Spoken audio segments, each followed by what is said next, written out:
Hello, everybody, and welcome to the Chippewa Hockey Download, Episode 6. Happy to have you back with us. My name is Devin Serra, alongside Parker Morrison and Joe Laser from the CMU Club Hockey Network media team. Today, we've got a sit-down with a very special guest from the men's Division III team and one of their new players from this year. He's a former member of the Wisconsin River Rapids of the USPHL. He's a transfer from Arcadia University's NCAA Division III team. His accolades include the first ever academic award for highest GPA at Arcadia University. He also won the HPL championship with the Honeybake Triple AAA team, and he was the second leading scorer on the Central Michigan Chippewas team last year. Please welcome to the show, Nathan Bottles. Thanks, guys. Thanks for having me on. Excited to get started with this. I know you guys put on quite a show. I've listened to the past few. They've been great, so excited to be a part of it for once. Awesome. We're happy to have you on here, Bottles. And we've been getting things going here. We're consistent now. This is 3 episodes in a row, so we've matched what we did when the podcast originally failed. So we're going to have to keep it going with you and make sure we leave this off on a good note. So, yeah, certainly happy to have you on here. We'll start around. Joe, how you doing, man? I'm doing good. I've been working a lot, getting my money in, and I'm back in the zone where I have to start, creating some graphics, creating some templates, getting that outline of for the team this year. I did talk with Chase Beardsley. He's the beat writer for the Arizona State Women's D1 ACHA hockey team. I talked to him back at Nationals, and they needed some help, graphic design work. Their photographer, Billy Wunberger, does the photography, and he does mostly graphic design, but it takes him a while to do it, so he needed some help. I reached out to him a couple weeks ago, and I will be their freelance graphic designer for this year. I will be creating templates for him game day, any of this stuff they need, and I'll send them his way. So I'm happy and excited to work for him this upcoming season. Wow, how cool. I remember Chase, from Nationals. He was the writer for the women's ASU team who famously made it to Nationals for the first time this past year, falling in that tournament. But he does a great job. He's a great friend of us and the CCHN group now. So happy to have that opportunity for you, Joe. I know you're going to excel at that. Parker, what's up with you, man? Are you still in the gym? Still in the gym as always. I mean, nothing's gonna change about that. We're always gonna stay in the gym till the day I pass away. That's how it's gonna work. But other than that, getting some schoolwork done, taking a couple online classes, just get some more credits in, make sure that those 3 minors don't screw me over to graduate a year later. But is what it is. We're doing well. Not as much as Joe. He's obviously putting himself out there a lot. So good on you, Joe. Very proud of you for that, man. Good luck on that upcoming thing for you. But you know what? Just get ready for this season. I'm sure you are too, Bottles. Getting ready for training, getting ready for this season. Kill it again as you did last year. Yeah, you what you got going on with yourself, Nate? You staying away from the chips and Doritos and the nachos? What do you what's your off-season diet plan looking like? Oh man, I try to stay away from it, but sometimes you just got that urge that you just need something like that. But I'm normally pretty good with it. I mean, I'm diabetic, so it's kind of one of those things. Stay away from certain things that are gonna mess me up in that aspect. But it's been pretty good. I've just been working a lot. Same thing, going to the gym when I can. Working a 9 to 5. I got that old man job going right now, pretty much. Work at Blue Cross Blue Shield as an actuarial intern right now, so be pretty nice. It's pretty good pay. Love it. So Yeah, we love it. That's a tough area to work in, especially with I'm not sure if you work in the office or you work like on site. Like, how chaotic is that? So I actually live like in downtown Detroit this summer. I got a micro apartment, and I live down there. I walk to work. Um, Obviously, sometimes I'm not there. So right now I'm not. I'm working remote today. They're super laid back with like when you come into the office and when you don't. So that's also super helpful. It's just a really laid back environment. There's not a lot of people that go into the office since it is like in downtown, and I don't think anyone wants to deal with that traffic. And 96 is all messed up still with construction. So Yeah, they never fix the roads. Now, I'm from this area too, and like 96 is shut down. Milford Road is shut down. The way I go to where Joe is, or even you in East Lansing, your family in the Grand Rapids area, right? And it sucks to maneuver. So hopefully the Michigan Road Commission or whoever runs it starts getting their act together, because they're really doing a piss poor job, in my opinion, right now. So let's get into kind of your string of questions here. Every time we have a guest on the podcast, we kind of ask them their background growing up on hockey. So tell us about your journey growing up in the East Lansing area. Williamston, Michigan is where you're from.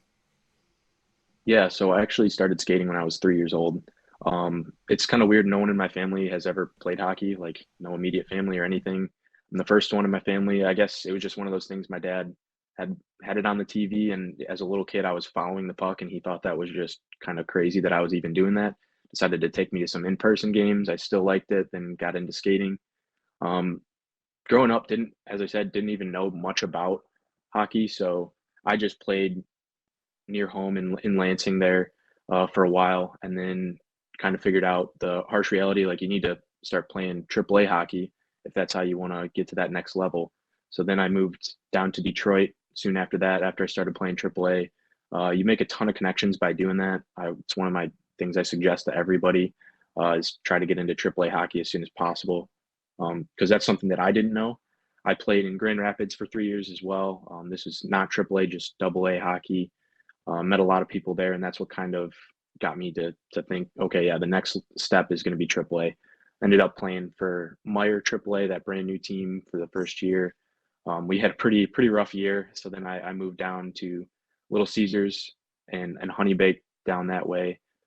Um, and they were good teams. I mean, both guys. It's crazy looking back and seeing all these guys that I played with, and now they're playing D1 hockey, NCAA, and just doing crazy things. A lot of guys playing pro as well. So it's interesting. It's kind of like, oh man, I wonder if maybe that could have been me. I don't know, but I like where I'm at. I mean, this is a nice spot. I mean, great people at Central here, and it's going to get me to the end goal, which is getting that degree and getting a good job out of it. So, and then I guess after that, I also went to play junior hockey. I got bounced around a ton. Uh, First, it was out into Massachusetts there. I signed a tender with the South Shore Kings. I was there for about a month and then got traded to IHC in the NCDC as well. So it was tier 2 hockey. It was paid for.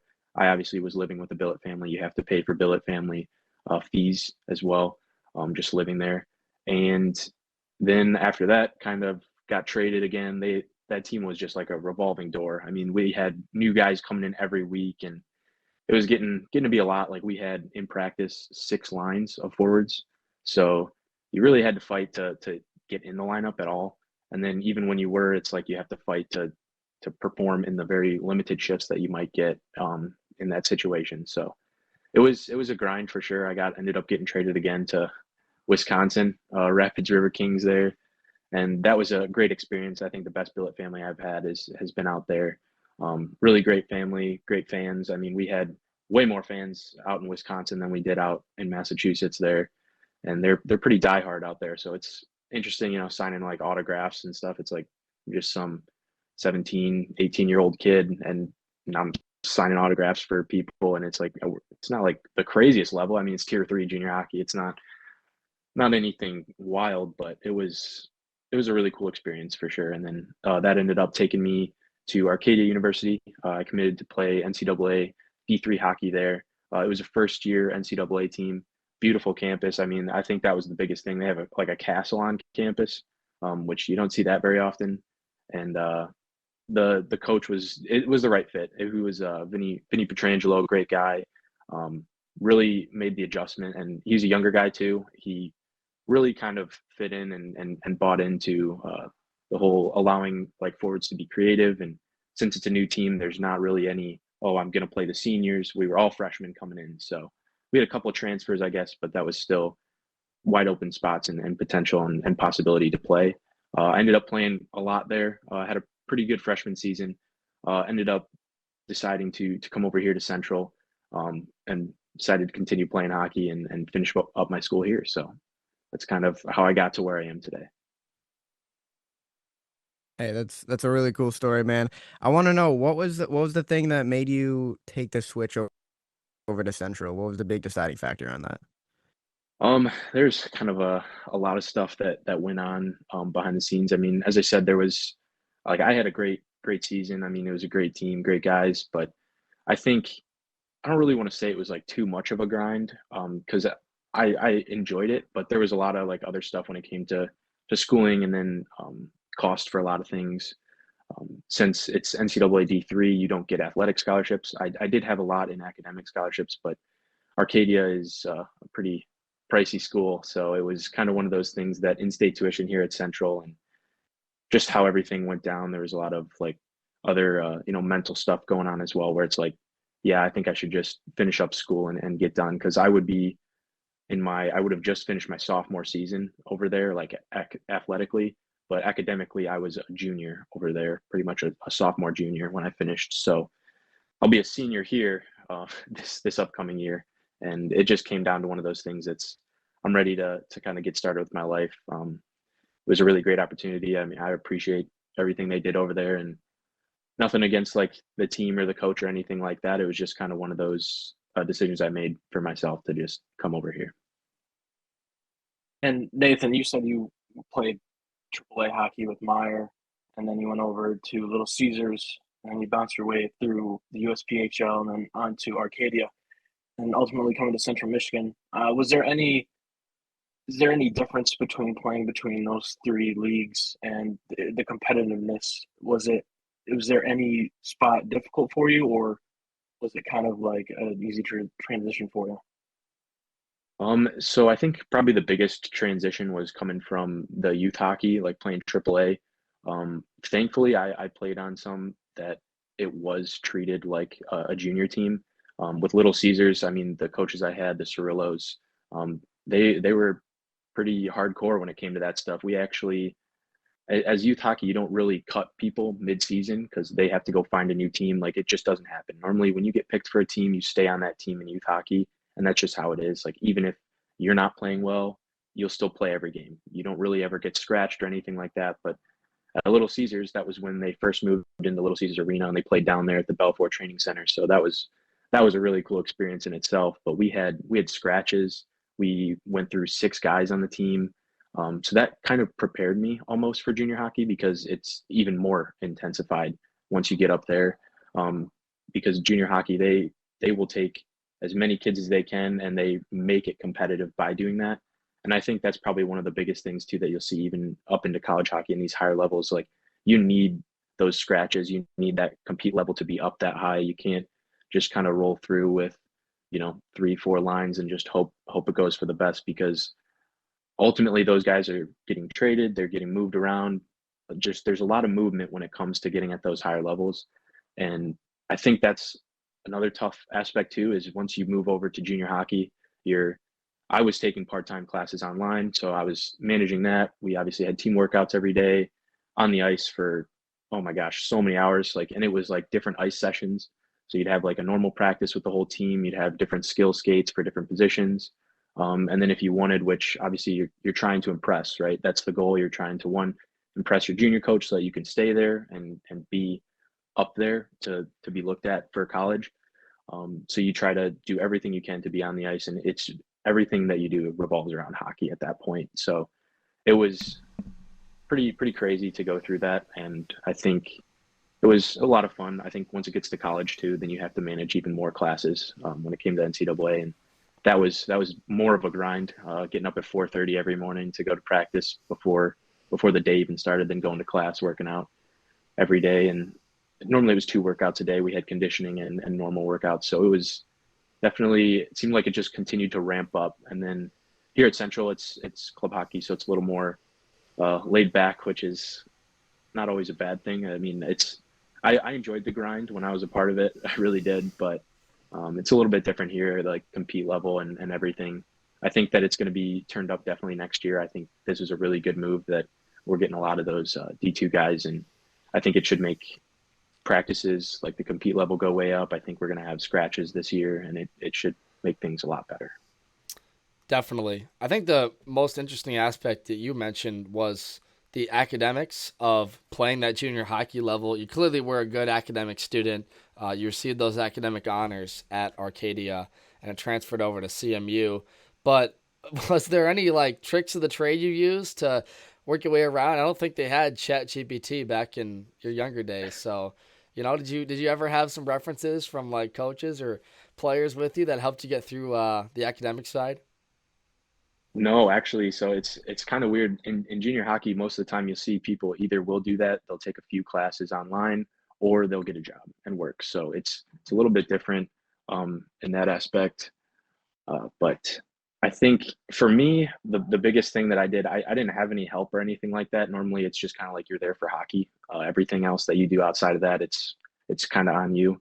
And then at Arcadia, obviously, it's really important to maintain your eligibility and be able to play in that upcoming semester, which you'll see that in college hockey a lot too. People won't have the grades and then they won't be able to play for that semester.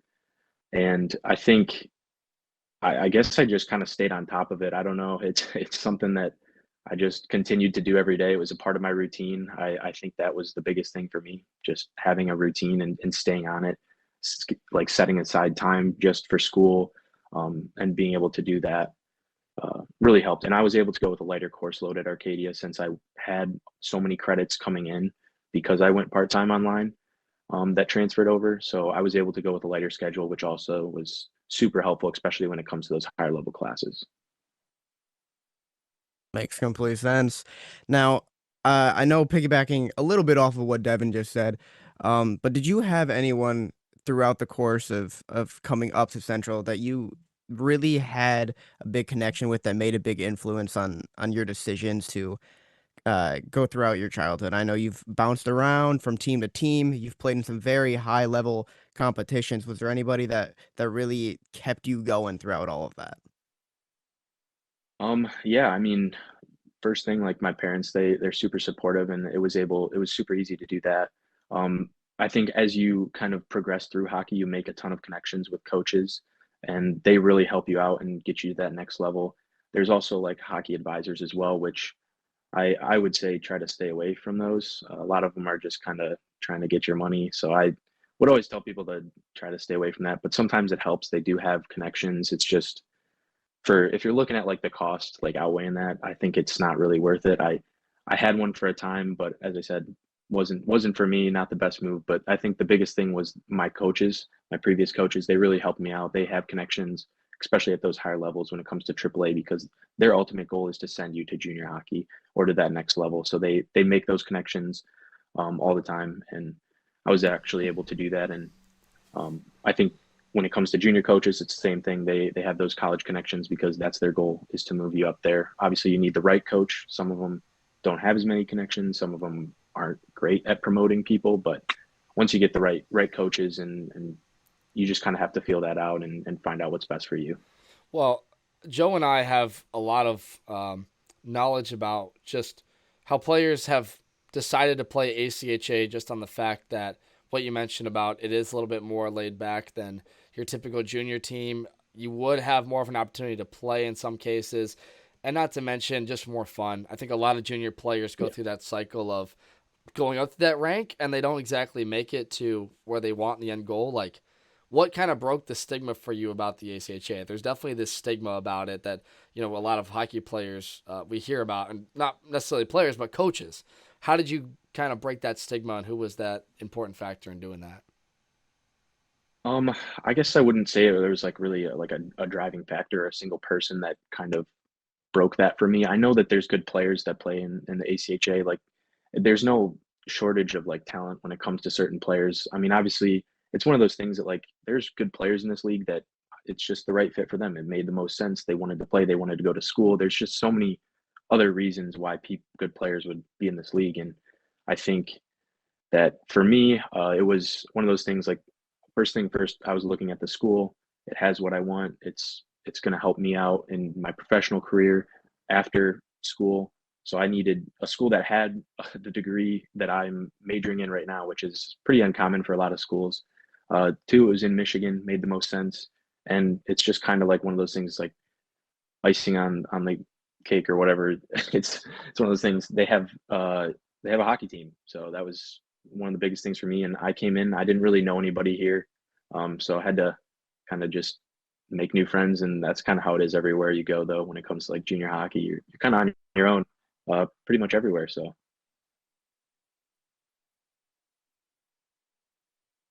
All right. Well, we're gonna shift gears a little bit more towards the actual season that you just had last year. And I'm gonna start it out with more of a fun question. Well, just genuinely, what was your favorite part of last season? Oh man, I think it's definitely like it's so cliche, but it's like the guys. I mean, I don't know what it is. Like we can go hang out after. I mean, it's one of those things. It's like when you're at those higher levels, like everybody's just so dialed into one thing. So since this is more like laid back, you can really connect with your teammates more and go out with them and have fun with your teammates. Like I know these guys like they love the party here at Central, and it's one of those things. It's like I like hanging out with fun people, and if they like having fun, then that's just like one of the best things for me. So, I mean, those guys that lived at the hockey house there, I was over there all the time. It was just a lot of fun to go hang out with them and just get to experience Mount Pleasant, the beautiful city of Mount Pleasant. Yeah, so let's talk about just kind of like the end game at Central Michigan. I know you're kind of it's a laid back league, but you also guys like to have fun. Just being on the bench, taking photos for you guys. I heard a lot of uh, just like cool sayings you said, or some funny things you said, like finish him, or like make sure yeah towards the other guys.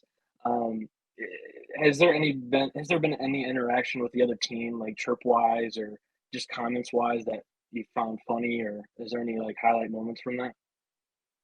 Um, I actually have like one story of that. I mean, obviously with the last name Bottles, you kind of get a lot of that stuff. I don't know what it is. I mean, that's all they say.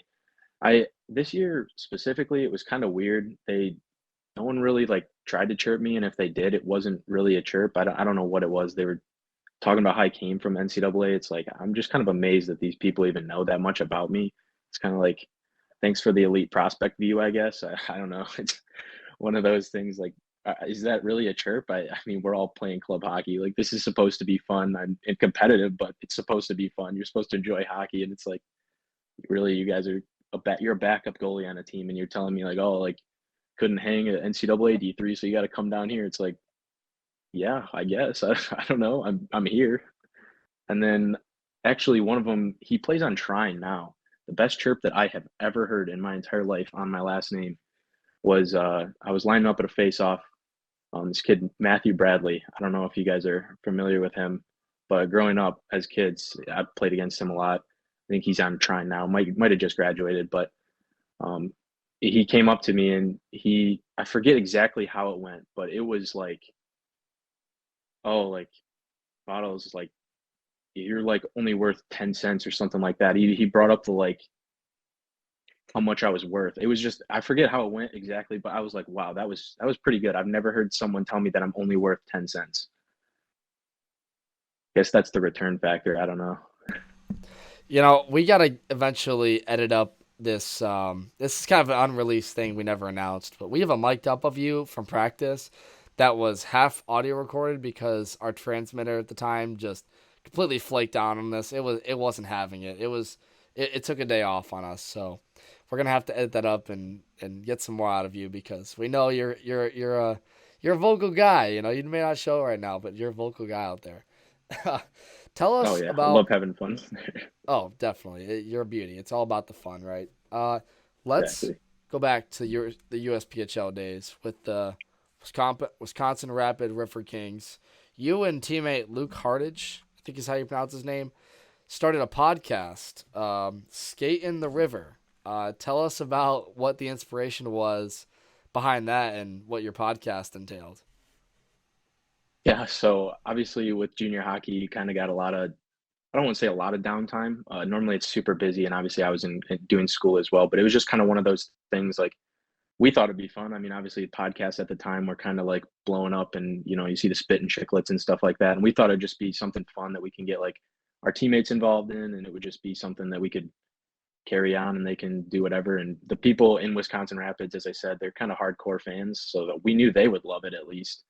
Um, and then it kind of turned into one of those things where um, we wanted it to be more laid back, and you could tell any story because there's a lot of crazy junior hockey stories out there that a lot of these guys have dealt with. But sadly, it kind of got a little bit of a censorship because our team was promoting it, and we weren't allowed to say certain things when it came to speaking about different teams or uh, experiences people had with different teams. So it turned into one of those things where it was just kind of nice to get to talk to your teammates. Nothing like crazy. We didn't get to talk any crazy stories, but you learned a little bit about people. Like I learned that one of my teammates was like a gymnast for like 10 years. And it was like, I would never have guessed that that person was a gymnast. Yeah, you learn some crazy things about people when you end up actually getting to get to know them, get to talk to them. But I want to know, we all went down to Miami of Ohio together on a trip, three game trip, and you guys single-handedly took down the number 2 team in the nation at the time, the Ice Bears, and that was a very high scoring game and an amazing one to watch. What was it like after the final horn sounded and you guys had the victory, you took them down? What was it like on the bench, on the ice, and then on the bus ride home as well?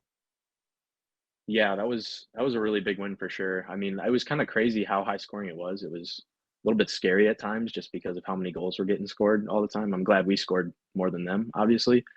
But on the bench, I mean, obviously, it's a great thing to win every time. And I mean, we had huge games all weekend there. I mean, beating teams ranked higher than us pretty much all the time. I mean, we went out with, we won every game, so that was huge. And I know that a lot of the guys really enjoyed it. The locker room was electric after. I think everybody just really enjoyed being able to beat a number 2 team, and we knew how big that was. That was obviously going to really help us in the rankings. That entire weekend was kind of like a step in the right direction for sure.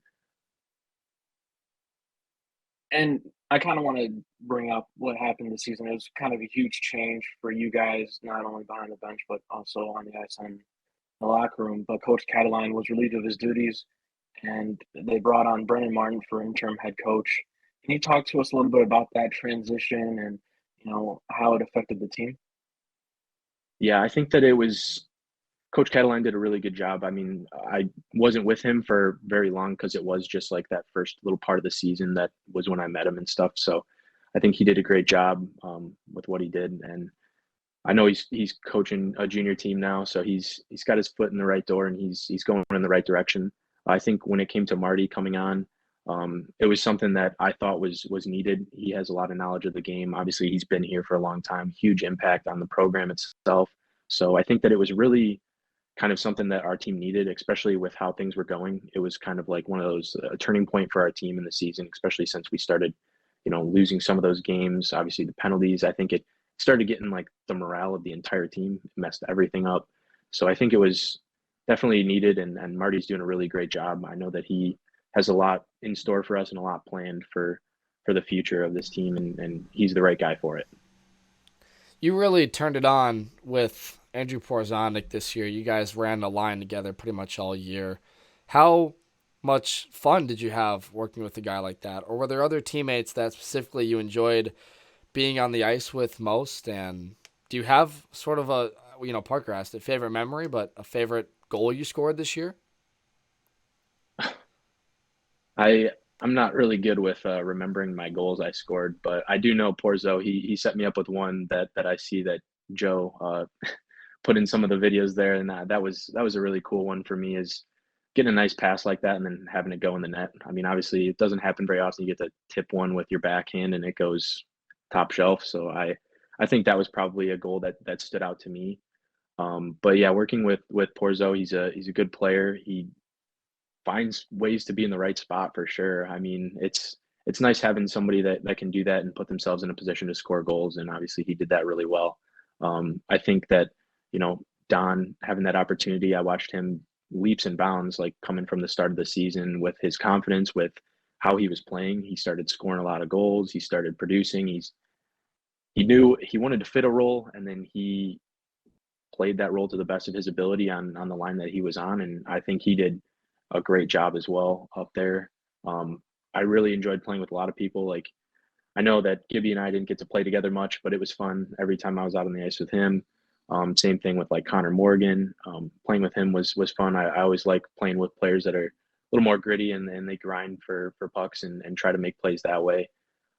But there's not many guys on the team I wouldn't say I like wouldn't want to play with. I would play with anybody on the team. I think that they're all good guys, and I think that a lot of them kind of didn't have the confidence to like feel like, oh, like I'm not doing well right now. And it's one of those things that once they get put in positions like Don was, like that confidence builds, and um, they'll all get better because of it. So I think we saw a lot of guys that felt that way, and they definitely started getting more confidence near the end of the season, when Marty kind of switched things up and went with the different line combinations to get everybody involved. So I think that was another smart move by him. Yeah, no, if we take a very, very big step back from Central itself, if you could choose two or three line mates out of NHL, OHLs, even Central's lineup as we have right now, who are a couple of line mates that you would pick? Oh, okay. Well, my first one's actually going to go back to Wisconsin Rapids.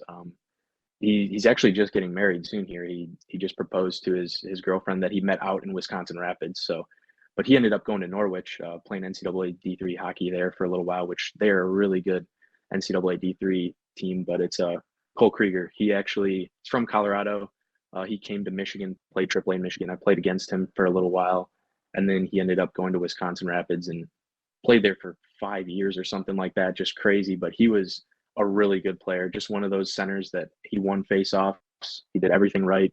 And there's a reason that he was there for so long, and he was on the first line for as long as he was, and really did so well. And I mean, he's one of those players that you don't get to play with very often. And I think just playing with him, I mean, this is even out of everybody you said, like NHL, like he's one of the guys like I loved playing with him. He knew how to play the right way. He shared the puck. He scored goals when he needed to. He always found himself in the right position, and it was never one of those things where um, some players in that position, when they get a lot of points, it's all about points. But it's one of those guys that you just love playing with because it's not about that. It's about playing the game, playing it the right way. And if you get a point, it's fine. If you don't, it's fine too. But I think that was probably the biggest thing for me was he was just one of those like top tier teammates. He was our captain there. He did everything the right way. And I think if I could choose another line mate, I think I would have to go Draisaitl. I think that he's pretty underrated. He gets a little bit overshadowed by McDavid, but man, watching that guy play, he can just make some crazy plays, and I think that would just be that'd be crazy to play with him ever. Be on the same ice as him even. Yeah, we're heading into the end of the dog days of the summer and getting ready for the hockey season to start up again. Is there any training or routines that you're getting um, that you're practicing over the summer to keep yourself in shape and keeping yourself, getting ready for the season? Anything on ice, off ice, in the training room, anything like that? Yeah, so I actually, since I am working like over 40 hours a week, it's kind of tough to get a lot of like training that I used to do, especially when it came to like training for when I was going out to Arcadia. That was like I worked at an ice rink, so I went in at 5 a.m. I skated for hours, and then I started my shift and ended my day at the ice rink, and then worked out. I think this summer it's been a little more challenging since I am in that like full time job position, to get on the ice as much as I would like to. But I have been kind of skating with Don's got this like beer league thing. I try to make it out to that because that's later at night, obviously, and I can just get on the ice. I think the biggest thing though, especially when it comes to like summers when you're training for the upcoming season, is just being in the weight room as much as possible. Um, I've been doing pretty good at that. I know that Marty's got a workout plan for us. I try to add a little bit to it. I think the biggest thing is just like a conditioning type workout as well. Obviously, there's just the normal workouts that you do, the ones that Marty sends out, but I try to get on the bike as much as possible. I know that's kind of, one of those things. It's just conditioning is probably the biggest thing coming into this upcoming year. I know we're going to have a training camp, and I think that'll get rid of that like on ice aspect of it once we get onto that. Well, it's cool you mentioned the training plan Marty mentioned because he told us on the podcast when we had him on that he went to a coaching seminar with Adam Nightingale, who's the new head coach or has been for the past year at Michigan State University. So a lot of the stuff that he's implemented with you guys, he's told us has been from that advice also former coaches and players like Ryan Tyre and his own sources, right, when he played at CMU. So it's great to hear that your off-training regiment has something down that you guys all like, and obviously with your experience, you're probably one of the best guys to talk to with that. You know what it's like to play at that high level. So we got an anonymous tip about an unreleased commitment video to CMU. You want to elaborate on that to us? Oh my gosh, that was I don't know who told you that, but it's probably the funniest video I have on my phone at the current time. Um, it was one of those things. I'm going to be going to play club hockey. I just thought it'd be hilarious to make one of those because you see all those people do like commitment videos with the hats and everything. And I decided I was going to do that for Central, and it was just one of those things that I thought would be hilarious to share with just a close group of people. But I guess it's out now, so. Yeah, I guess it is. Well, you announced it. Maybe we'll have to get some sort of parody video up by Joe. I'm not going to ask you to show it here, but Joe, we might have to get you on the hold for that. Hey, you might be getting a new number this coming season, so tell us about your number choice for CMU. Yeah, so I am looking at all my options right now, but it's looking like if I was graced enough to wear and put on that number 7 that Chow. So I mean, he wore it great. So it's kind of one of those things. It's like it's either going in the rafters or someone's got to take over that number 7. And I would be honored to put on the number 7 that Charlie Hayes once wore. Yeah, one of the best defensemen in Chippewa history, former captain Charlie Hayes. We know you're good buddies with him, so he likes to pull your string from time to time. You got a good Charlie Hayes story for us. You can't leave us without telling at least one. Oh man, there's just so much. I mean, he's one of those guys that you just like hang out with all the time. Like we would have like super late practices on Tuesday, go into the Wednesday morning ones, and like he's that guy that we just stay up all night because it's like, well, we got to be up in 3 hours anyway. Like, might as well just stay up all night. But he's, I think probably, I forget when it was exactly, and I don't know if I definitely can't tell the full story on this, but we ended up going over to the other hockey house where OC is, and I have a video of it on my phone. He's like dancing to this song, and there's like no words, but he's got a microphone, and it was just the funniest video I think I've ever seen of Charlie. Like he's just like totally vibing there, like going crazy. There's like lights in the background, and it's like wow, Like some he's Rubbles having the time of his karaoke. life. Yeah, it was like that. That was definitely a great memory I have of him. I know we also had some long walks back from O'Kelly's a few times, and those are always interesting. Oh, me and Joe have too. You know, we've been there. It's especially in the wintertime when like it's a Friday night or Saturday night and it's 30 degrees out. You know, kind of gets you cooled down, but then it's like, oh, I made a bad decision here. Yeah, we actually walked back. There was it was me, Don, and Toph. We all walked back from O'Kelly's, and it was like a blizzard night. I don't know why we decided to do that or what the call was there, but I guess I just started walking. We had to help push a car out of a ditch on the way back. They didn't give us a ride, which was kind of like okay, but we pushed it out of the ditch. They went up onto like the sidewalk and then put it back in the ditch. So then we had to push it out again, and it was just one of the, it's crazy. And then we ended up going into one of the buildings at CMU, and it was hilarious. I don't remember much of the night because I was freezing. I remember waking up in the morning like, wow, that was probably a terrible idea. But we made the walk back and made it alive. So The long walk backs from O'Kelly's, we've all had them. We've all been there. Some crazy stuff happens on the way back, but you know, we've all had them, so you're not alone there. But I want to move a little more towards the end goal for you. What do you want to end up at? I know Chippewa hockey, this is going to be your last year here. You're going to be graduating this coming year. So congratulations on that, first of all. But what do you want to do after this? I know you mentioned your amazing career, your amazing internship that you have currently, but what do you want to end up doing? yeah, so I've kind of been thinking about this a lot. Obviously I want to go into the actuarial field. There's a lot of options and possibilities there. That's the main goal. With that, I mean, it's a little more intense because they have actuarial exams. Those are like separate from stuff that we do at Central. There's like prep classes for those at Central, but the exams are separate from actual schools. That's done through the Society of Actuaries, and it's this whole exam process. And obviously, I want to get really started on those and crank as many of those out as I can, get through and progress through that field. But I have been considering. I actually lived with a kid from France for a year when I was in Wisconsin, and he's very interesting individual. But he plays professional hockey out there. I think it'd be really cool to go over to Europe, maybe just for a year or two, and play hockey out there. It's not anything where you'd make a crazy amount of money or anything like that, but they provide a place for you to live normally. Like there's not much when it comes to taxes out there, and normally they pay for food, and then you get a little money on the extra on top of that. I just think that'd be a really cool experience to go out there and just experience Europe like that.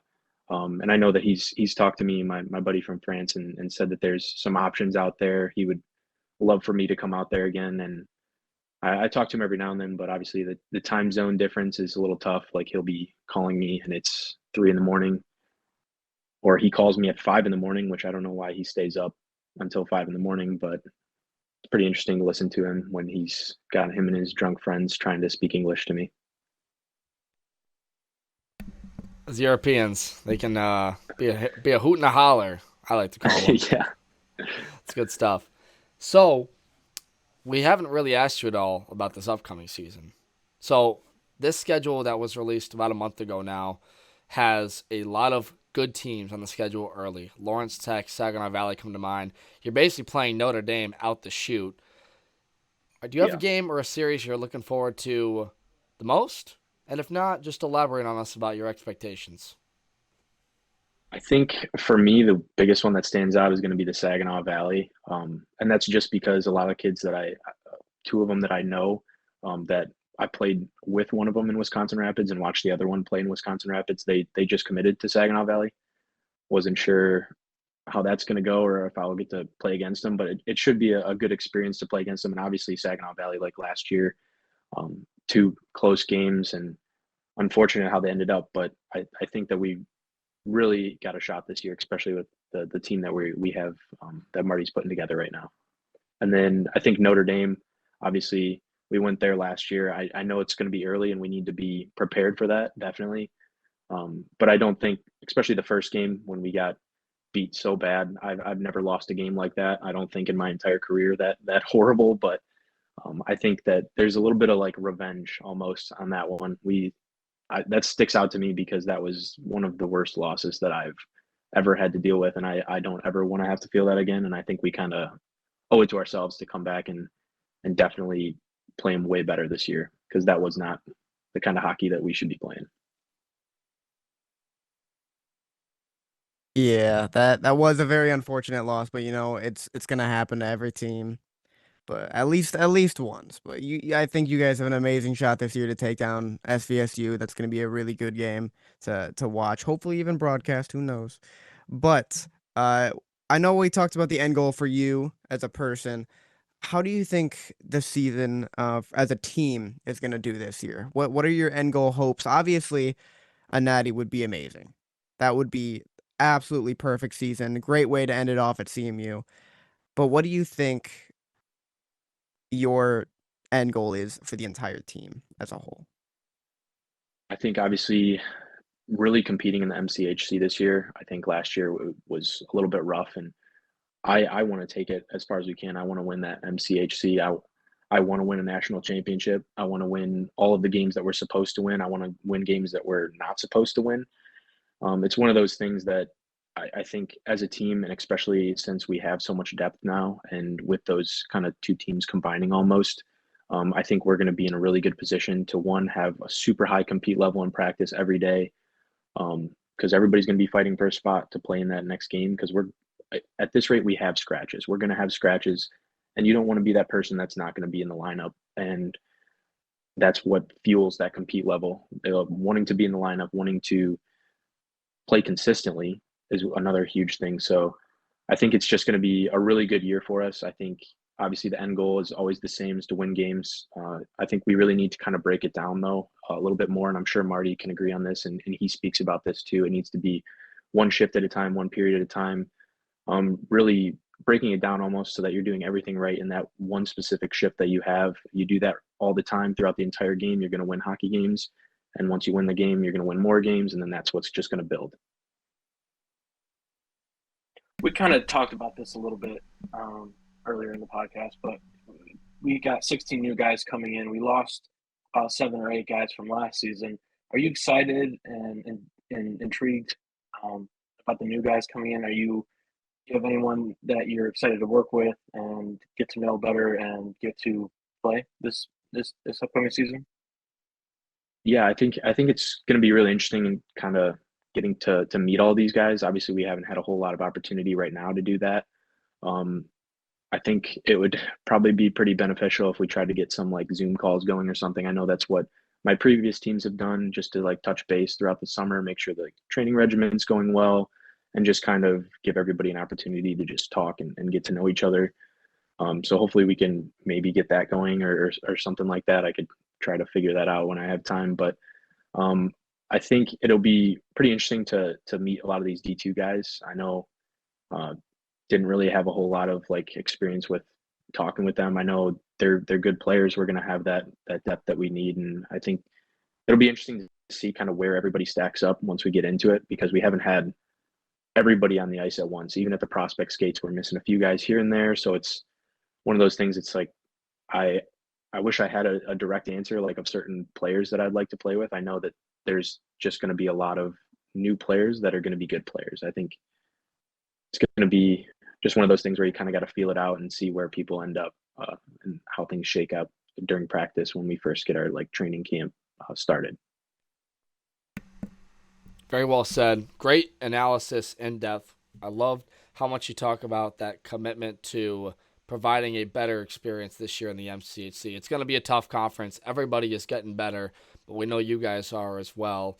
Before we let you go, you got a favorite pregame song that you like to hype yourself up with? You guys play a lot of music in that locker room. What's your go-to on the playlist, the aux?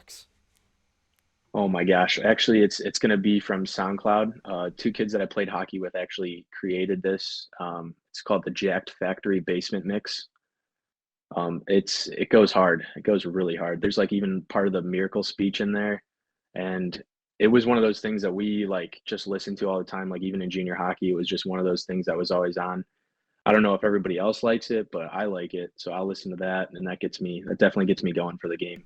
I try not to stretch though, because I don't know if you know this, but 100% of the time that you get injured in a game, what did you do before the game? You probably were trying to stretch. So I try to avoid stretching. I think that if you look at the numbers, that's probably how you get hurt. So I like to be super, super chill before games. Not too loose. Yes, sir. Favorite meal? Parker probably disagrees. What's the snack, man? Is it chicken parm? I'm a big fan of that, but Oh my gosh, yeah, chicken parm, definitely. Oh yeah, you give me a good chicken parm before a game. I actually try not to eat too much before a game though. I don't know. If I'm going to be skating a lot that day, I definitely don't want to throw that up. So it's kind of one of those things where I'll have it like hours and hours before the game. So it's more of like a lunch/dinner that early. But yeah, nice pasta dish or something, get a little bit of carbs in, and just try to get through the day into the game. yes, sir. We'd love to hear it. So I think we've been covering this for an hour, and we could go more. We love talking to you, Nate. You're one of the biggest beauties on this team. I'll be sure to give maybe an outro of 99 bottles of beer on the wall for you, or something just to pick your brain a little bit. I'm surprised you didn't say you heard like a chirp about that at all. Like if you were on the ice while a goal was scored, I'd think like, I don't want to give other teams ideas if they're listening, but I'd be counting down that song to you. Does that ever bother you to hear that? Not really. I've heard just a lot of things. It's like mainly like the biggest one is like filling up water bottles. I don't know like what that has to do with anything, but Did you hear that? I mean, You activated my Siri by saying that. That was weird. I don't know why that just went off. That's funny. Okay. Well, I know I have headphones, but there's also a speaker coming out to this. But yeah, water bottles. That's yeah, they just kind of like saying my last name and filling them up, or that's all I'm good for is just filling up water bottles on the team. I don't know. It's just one of those things. Like I've heard it all. I mean, I've heard like good ones too. Like, oh, I never met a bottle I didn't like, you know.